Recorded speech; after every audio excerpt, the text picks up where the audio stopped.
नमस्कार YouTube family. SBI कडून 50 लाख रुपयांचं होम लोन हवंय तर जाणून घ्या त्यासाठी तुमच्या पगाराची अट आणि मासिक EMIचं गणित. जर तुम्हाला रिअल इस्टेट व्यवहारांबद्दल संपूर्ण माहिती हवी असेल तर आमच्या यूट्यूब चॅनलला सबस्क्राईब करा आणि नवनवीन व्हिडिओ अपडेट्स मिळवा. सबस्क्राईब करा आणि तुमच्या रिअल इस्टेट नॉलेजमध्ये भर घाला.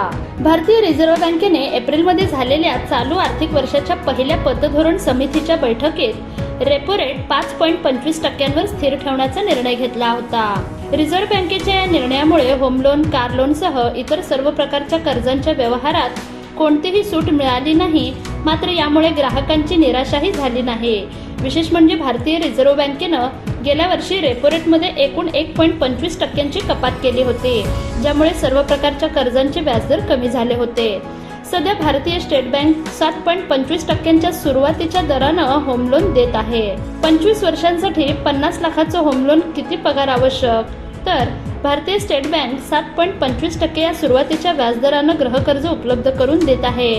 या व्याजदरानं 25 वर्षांच्या कालावधीसाठी 50 लाख रुपयांचे होम लोन घेण्यासाठी तुमची अट कोणत्या आहेत जाणून घेण्याचा आपण प्रयत्न करूयात. SBI मधून 50 लाखांचं होम लोन घेण्यासाठी तुमचा मासिक पगार किमान 73,000 रुपये असणे आवश्यक आहे.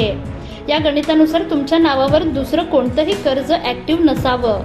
25 वर्षाच्या मुदतीसाठी 50 लाख रुपयांच्या कर्जावर तुम्हाला दरमहा सुमारे 36,500 रुपये EMI भरावा लागेल. गृहकर्जाच्या बाबतीत तुमच्या पगाराचा साधारण अर्धा हिस्सा कर्जाच्या EMI मध्ये जातो. दर 2 महिन्यांनी होते RBIच्या MPCची बैठक. भारतीय रिझर्व्ह बँकेच्या मॉनेटरी पॉलिसी कमिटीची बैठक दर 2 महिन्यांनी आयोजित केली जाते. या बैठकीत गव्हर्नरांसह सर्व मोठे अधिकारी देशाच्या विद्यमान आर्थिक परिस्थितीचा विचार करून रेपो रेट निर्णय घेतात. RBIने एप्रिलमध्ये रेपो रेट 5.25% स्थिर ठेवल्यामुळे ग्राहकांना ज्या दरानं आधी कर्ज मिळत होतं त्याच दरानं आताही मिळत आहे आणि EMI मध्ये कोणताही बदल झालेला नाही. रिझर्व्ह बँकेची पुढील मॉनेटरी पॉलिसी कमिटीची बैठक आता जूनमध्ये होणार आहे.